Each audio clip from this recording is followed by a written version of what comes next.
کیا تم نے نہیں دیکھا کہ اللہ نے کلمہ طیبہ کی کیسی مثال بیان فرمائی ہے؟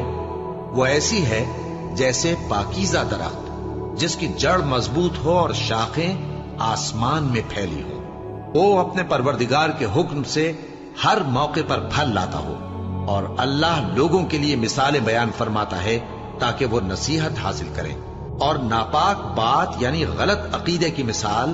ناپاک درخت کی سی ہے کہ وہ زمین کے اوپر ہی سے اکھیڑ کر پھینک دیا جائے، اس کو ذرا بھی قرار و ثبات نہیں۔ اللہ مومنوں کے دلوں کو صحیح اور پکی بات سے دنیا کی زندگی میں بھی مضبوط رکھتا ہے اور آخرت میں بھی رکھے گا، اور اللہ بے انصافوں کو گمراہ کر دیتا ہے،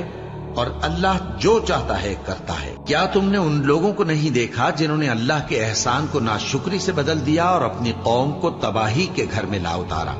یعنی دوزخ میں کہ